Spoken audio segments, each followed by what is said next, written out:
Assalamualaikum warahmatullahi wabarakatuh. Salam sejahtera untuk kita semua. Kembali di channel YouTube saya. Hari ini saya akan membahas materi tentang data analitik. Materi ini biasanya akan banyak dibahas, terutama kalau kita belajar tentang bidang keilmuan mesin learning. Ada beberapa materi pembahasan di materi pertemuan ini, mulai dari konsep data analitik, apa itu data analitik, selanjutnya di dalam data analitik itu ada yang namanya performance measure, selanjutnya ada trend, dan ada yang namanya outlier. Berikutnya di data-data yang nantinya akan kita olah, yang nantinya akan kita analisa, ada beberapa istilah yang biasanya akan kita temui, terutama di atribut itu sendiri. Ada 4 tipe atribut yang nantinya akan sering kita jumpai. Salah satunya ada tipe data, nanti ada ordinal, selanjutnya ada tipe data yang lainnya yang nantinya bisa harus kita pahami, contohnya untuk yang tipe atribut itu sendiri. Ada tipe data ordinal, selanjutnya nanti ada tipe data yang lainnya yang perlu kita pahami. Contohnya seperti ada rasio, ada interval, ada nominal, dan yang lain-lainnya. Selanjutnya ada ruang konsep. Konsep yang ada di pengertian dari ruang konsep itu apa? Berikutnya ada konsep tentang linear separability. Ini yang nantinya akan saya bahas juga di materi pertemuan ini. Berikutnya ada konsep tentang seleksi feature. Seleksi feature itu apa nanti, dan pembahasannya nanti seperti apa. Berikutnya secara garis besar data yang nantinya akan kita olah meliputi nanti ada classification, ada yang namanya association, berikutnya ada yang namanya clustering. Ini kurang lebih data yang nantinya akan kita olah, nanti dikategorikan, salah satunya ada klasifikasi, association, dan clustering. Berikutnya ada evaluasi model. Evaluasi model di sini data yang nantinya yang akan kita olah harus melewati contohnya beberapa tahap. Salah satunya nanti di dalamnya contohnya dari banyaknya data yang nantinya kita akan gunakan, ada beberapa banyak data. Ada berapa banyak data yang nantinya akan kita gunakan. Contohnya biasanya ada yang namanya training, ada training dataset, selanjutnya ada development dataset, berikutnya ada testing dataset.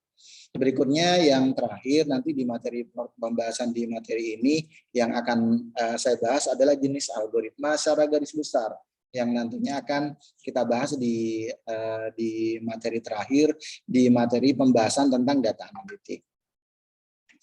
Saya masuk ke materi pertama tentang data analitik. Data analitik itu apa? Ini nanti akan erat kaitannya dengan permasalahan yang nantinya akan kita pecahkan. Permasalahan yang nantinya akan kita pecahkan terutama di dunia ini. Di dunia ini tentu akan banyak masalah, terutama yang terkait dengan data. Data-data yang ada di sekitar kita. Masalah adalah ketika tujuan yang diinginkan tidak tercapai. Ini yang disebut dengan masalah. Tujuan yang ingin dicapai ternyata belum bisa dilaksanakan, atau yang biasa disebut dengan current state bukanlah desired state. Jadi harusnya yang kita inginkan dari problem yang ada terkait dengan masalah, selanjutnya kita ingin masuk ke goalnya, ingin dicapai tentunya masalah tersebut, contohnya solusinya ingin dicapai, ini kan nanti masuknya ke current state, bukan desired state istilahnya kalau di data analitik. Agar masalah yang ingin dicapai tersebut atau current state tersebut menjadi desired state, kita melakukan kegiatan yang disebut dengan penyelesaian masalah atau yang nantinya disebut dengan problem solving. Tiap bidang atau domain mendefinisikan permasalahan yang berbeda-beda. Oleh karena itu, mengetahui teknik machine learning tanpa mengetahui domain aplikasi adalah sesuatu yang kurang baik. Semacam contohnya kita melihat data dengan istilahnya buta gitu. Ini yang nantinya perlu kita pahami, terutama nanti kalau kita ingin menyelesaikan masalah yang perlu kita pahami terlebih dahulu tentang domain aplikasinya, domain dari masalah yang nantinya akan kita bahas. Oke, machine learning adalah inferensi berdasarkan data. Jadi yang akan kita bahas adalah data. Raw data atau data mentah adalah sekumpulan fakta. Tentunya kalau berbicara tentang data adalah isi dari data tersebut, recordnya atau eventnya yang kemungkinan besar tidak memberikan penjelasan apapun. apapun. Raw data nanti bersifat tidak rapi biasanya, misalnya mengandung missing value atau data-data yang tidak memiliki label, padahal data lainnya memiliki label. Ini yang contohnya tantangan yang nanti akan kita hadapi, terutama pada saat kita mengambil data. Contohnya pada saat mengambil data, contohnya kita akan menemukan contohnya data-datanya yang nggak rapi atau yang biasa disebut dengan missing value, atau contohnya targetnya nggak ada gitu, atau labelnya nggak ada dari data-data tersebut contohnya, padahal data yang lainnya justru ada. Agar mampu menganalisis raw data, banyaknya data menggunakan teknik machine learning, pertama-tama kita harus merapikan data sesuai dengan format yang kita inginkan. Jadi supaya nanti data tersebut jadi satu dataset contohnya.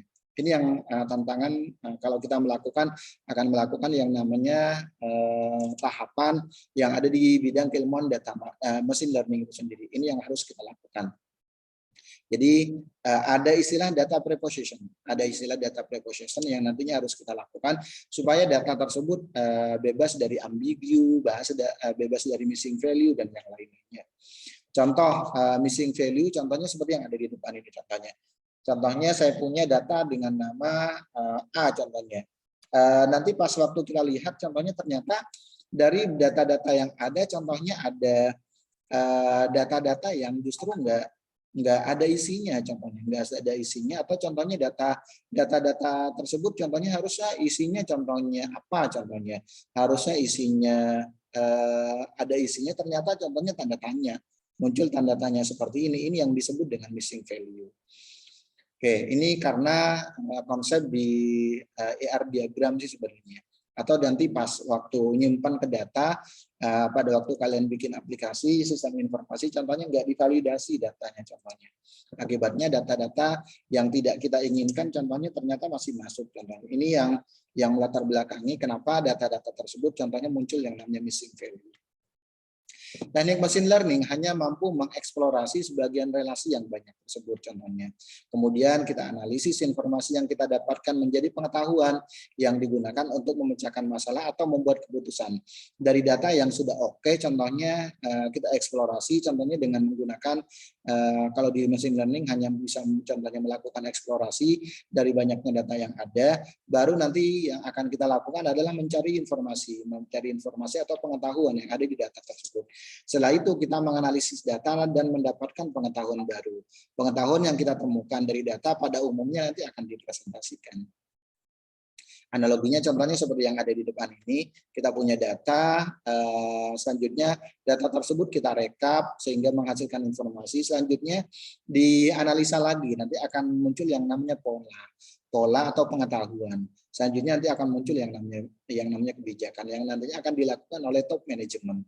Jadi data yang paling bawah data-data yang ada di perusahaan atau yang ada di institusi dalam bentuk contohnya file atau nanti dalam bentuk contohnya dalam bentuk sistem informasi, ini masih dikategorikan data dan tidak bisa kita langsung olah menghasilkan informasi contohnya.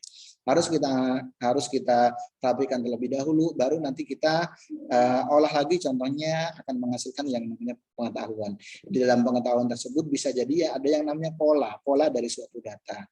Sehingga ketika pola tersebut sudah diketahui oleh top manajemen, nanti mereka bisa melakukan proses pengambilan keputusan.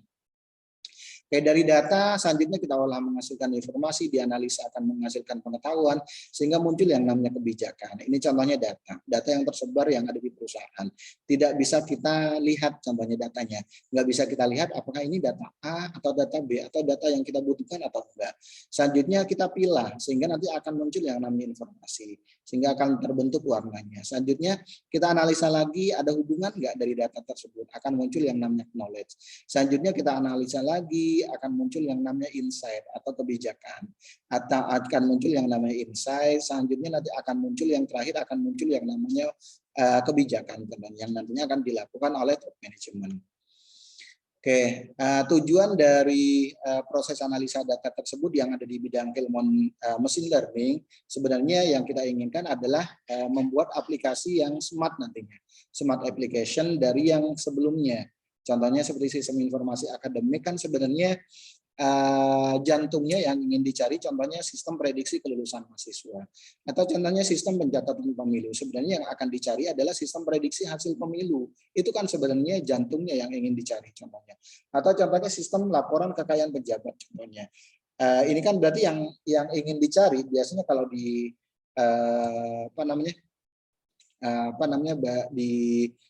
yang akan dilakukan oleh KPK contohnya, atau yang lain-lainnya, biasanya kan yang dicari adalah sistem prediksinya, prediksi koruptor. Apakah harta-hartanya contohnya hartanya diperoleh secara legal atau ilegal. Selanjutnya ada sistem pencatatan kredit. Ini kan sebenarnya yang ingin dicari contohnya goalnya sistem penentuan kelayakan kredit, layak atau enggak contohnya.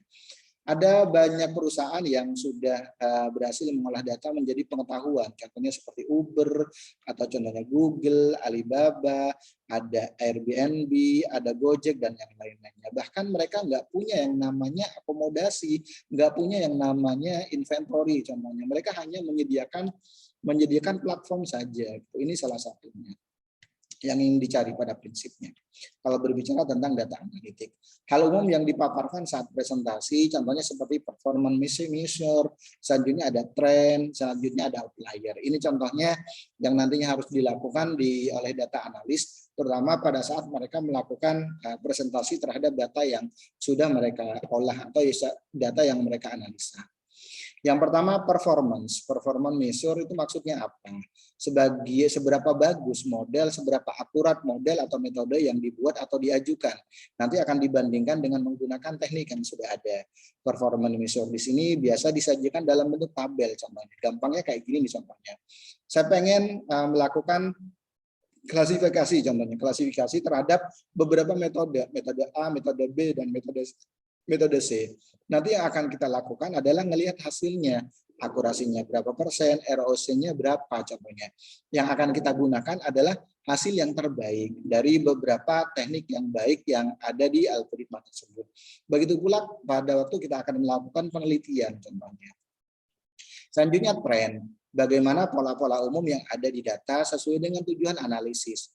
Tujuan atau permasalahan yang akan dipecahkan apa? Tujuannya apa contohnya? Ini yang nantinya akan kita cari contohnya. Ada pola-pola umum yang ada pada suatu data sesuai dengan tujuan dari analisis tersebut. Ini yang nantinya akan kita cari di plan itu sendiri contohnya. Biasanya disajikan dalam bentuk teks atau kurva atau grafik contohnya. Kalau kita menggunakan aplikasi biasanya akan kita munculkan contohnya seperti ini grafiknya contohnya, apakah akan di close atau enggak. Contoh pengetahuan berupa pohon pengetahuan, keputusan, contohnya seperti ini. Kalau kita menggunakan algoritma C4.5 atau menggunakan algoritma decision tree. Ada lagi contohnya akan muncul seperti ini, contohnya klasifikasi. Dari data seperti ini, nanti kita olah menggunakan algoritma akan muncul seperti ini, contohnya decision tree yang akan muncul. Ada lagi contohnya, contoh tren lainnya kalau kita menggunakan clustering contohnya. Dari beberapa data yang ada nanti akan akan di cluster.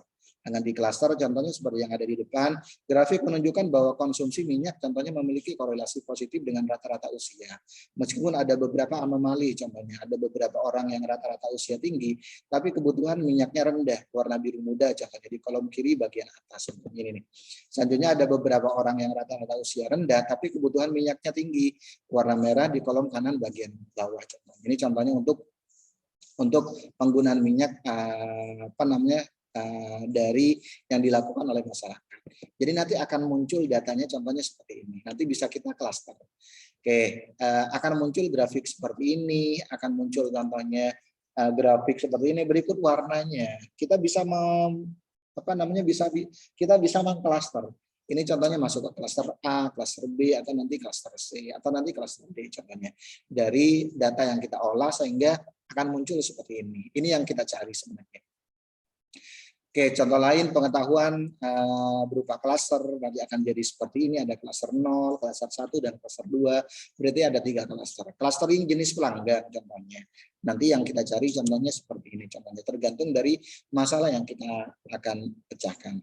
Ada lagi contohnya clustering sentimen warga terhadap permasalahan yang ada di sekitar kita atau terhadap figur publik yang ada di yang ada di negeri ini contohnya, atau terhadap pejabat publik yang ada di negeri ini, baik contohnya presiden atau gubernur atau bupati ataupun yang lain-lainnya contohnya. Ada forecasting cuaca, ini contohnya yang kita cari, ada klasifikasi sentimen analis, apakah positif atau contohnya negatif. Selanjutnya ada yang namanya outlier, sajikan data yang jarang atau tidak sesuai dengan tren yang ada. Harusnya kan muncul seperti ini contohnya isinya, ternyata contohnya masih tanda tanya. Berarti kan ada missing gitu. Selanjutnya kita masuk ke tipe atribut. Data-data yang nantinya akan kita olah, yang akan kita analisa, biasanya nanti akan terdiri dari beberapa jenis atribut. Nilai atribut dan transformasi. Contoh, di sini kan ada data contohnya seperti yang ada di depan ini. Ada 4 atribut, ada outlook, temperatur, humidity, dan wind contohnya. Selanjutnya ada yang terakhir ada play. Play di sini keputusannya apakah akan main golf atau enggak contohnya. Berikut isinya, ada 14 record contohnya. Contoh, pada tabel di atas yang merupakan contoh dataset pada mesin learning. Seorang anak ingin bermain tenis, tetapi keputusannya bermain tenis, dalam hal ini adalah play, keputusannya ya, atau yang biasa disebut dengan label atau goal, tergantung pada 4 variabel. Ada outlook, temperatur, humidity, dan wind. Keempat variabel disebut dengan feature. 4 variabel tersebut disebut dengan feature atau atribut. Setiap feature memiliki atribut nilai dengan tipe data dan rank tertentu. Dari segi data statistik, terdapat beberapa tipe atribut. Ada nominal, ordinal, selanjutnya ada interval, dan rasio. Secara garis besar di data tersebut contohnya. Oke, kalau saya kategorikan ada nominal, biasanya bertipe nominal tersusun atas simbol-simbol yang berbeda. Selanjutnya tidak ada urutan ataupun jarak antara atribut dan yang lain-lainnya. Selanjutnya ada ordinal. Contohnya 4, 4 lebih besar dari 2 lebih besar dari 1, dan seterusnya. Ada lagi contohnya tipe data interval. Contohnya memiliki urutan dan rank nilai yang sama. Contohnya 1 sampai 5, 6 sampai 10, dan seterusnya. Ada rasio contohnya, sebagai perbandingan antara suatu nilai dengan nilai lain yang lainnya. Misalkan massa jenis, kalau yang ada di fisika, dan seterusnya. Oke, intinya yang harus kita pahami adalah dataset. Data atau himpunan datanya. Di dalamnya contohnya, kalau saya kategorikan contohnya, atau kalau saya jabarkan, di dalamnya ada yang namanya atribut atau feature atau dimension. Selanjutnya ada istilah kelas. Nah ini contohnya, ini atribut-atributnya ada feature atau dimension, atau tadi disebut dengan atribut. Selanjutnya ada yang namanya target atau keputusan, disebut dengan kelas atau label atau target contohnya. Selanjutnya untuk datanya ada nominal, ada numerik contohnya, ada ordinal, dan seterusnya. Ini untuk tipe data, jenis tipe datanya. Oke, ini kalau saya kelompokkan jenis contohnya tipe data, rasio, interval, ordinal, dan nominal. Selanjutnya saya bahas tentang ruang konsep. Ruang konsep di sini dengan data yang diberikan kita ingin melakukan generalisasi aturan atau konsep yang sesuai dengan data. Hal ini disebut dengan nanti akan disebut dengan inductive learning. Cara paling sederhana untuk inductive learning adalah mengeneralisasi seluruh kemungkinan kombinasi nilai sebagai rule, kemudian mengeliminasi rule yang tidak cocok dengan contoh. Jadi mengenumerisasi seluruh kemungkinan kombinasi yang ada, selanjutnya nanti mengeliminasi rule yang tidak cocok dengan contoh. Metode ini disebut dengan list dan eliminasi contohnya. Kemungkinan kombinasi nilai disebut dengan ruang konsep. Ini yang disebut dengan ruang konsep. Jadi ada urutannya sehingga disebut dengan ruang konsep. Contoh untuk ruang konsep menggunakan tabel sebelumnya, himpunan nilai masing-masing atribut, contohnya seperti ini. Outlook di sini isinya ada sunny, overcast, ada rainy, temperatur, isinya ada hot, mild, dan cold, dan selainnya. Play di sini isinya ada 2, iya atau tidak.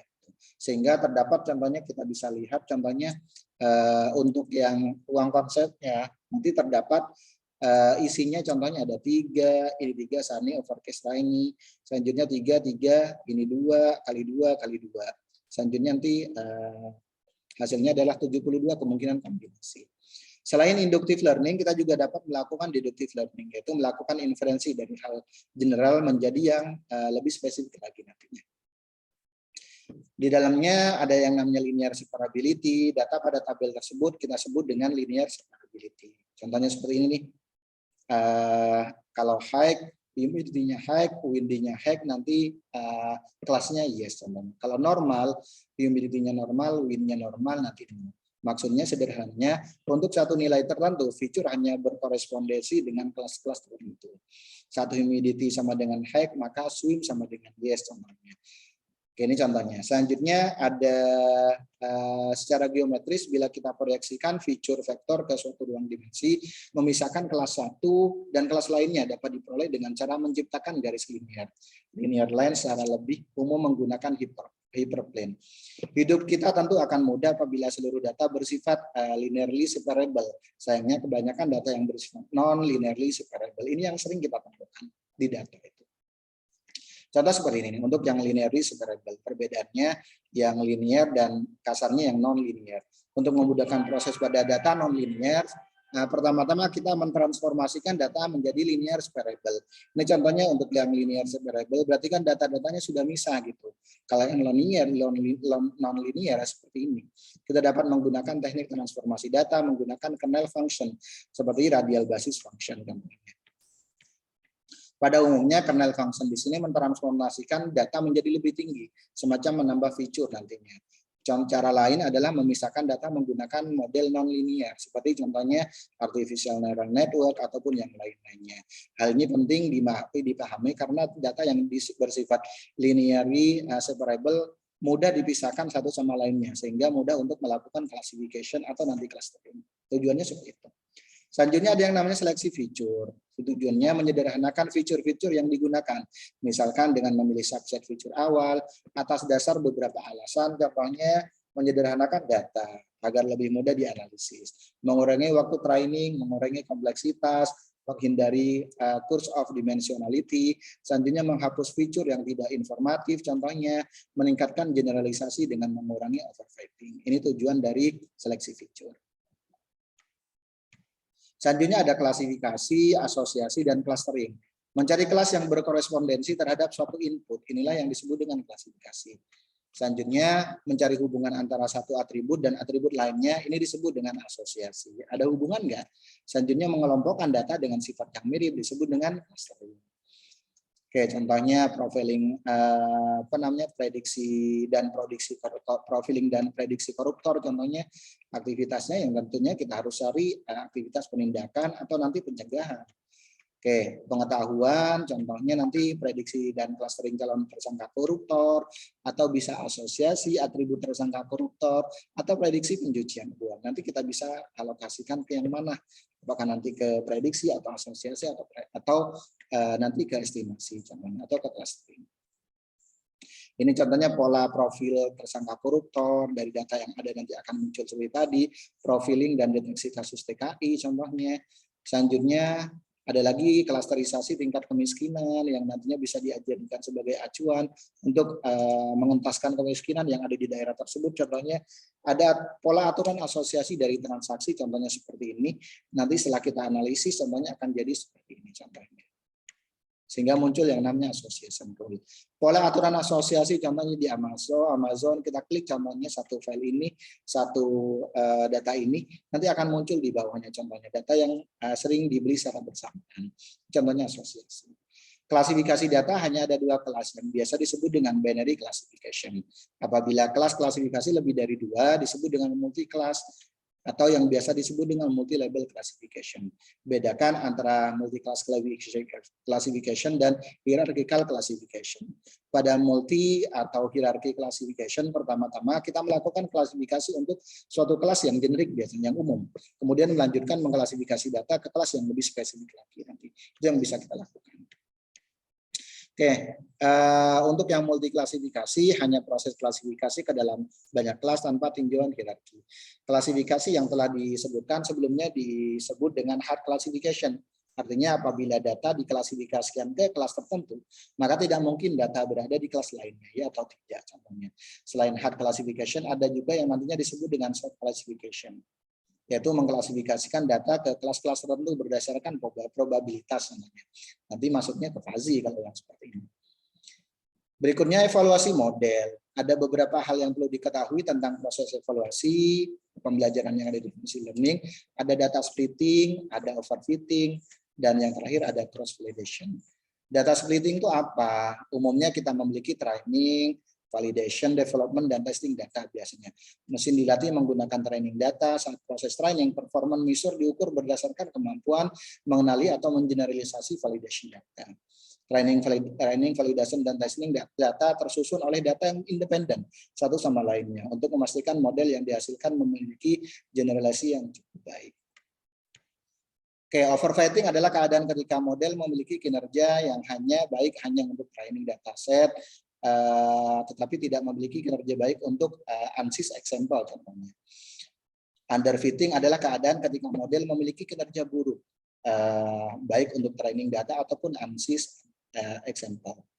Selanjutnya ada yang namanya cross validation, teknik untuk menganalisis apakah suatu model memiliki generalisasi yang baik. Oke, teknik cross validation bekerja dengan prinsip yang sama, yaitu membagi sampel asli menjadi beberapa subsampel. Jadi data yang ada nanti kita bagi-bagi, sehingga nanti akan muncul yang namanya cross validation. Berikutnya ada dua jenis algoritma yang ada di bidang keilmuan data mining, data algoritma machine learning secara garis besar. Ada parametrik dan non parametrik. Yang parametrik di sini biasanya mereduksi permasalahan sebagai optimalisasi parameter. Selanjutnya yang non parametrik ini yang banyak akan kita bahas. Contohnya ada dari sudut pandang lainnya, jenis algoritmanya ada model linier, selanjutnya ada model probabilistik, contohnya naive Bayes, dan yang terakhir ada model non-linier, seperti artificial neural network. Demikian penjelasan materi pertemuan ini. Mohon maaf kalau ada kata-kata yang kurang berkenan. Saya akhiri. Assalamualaikum warahmatullahi wabarakatuh dan salam sehat untuk kita semuanya.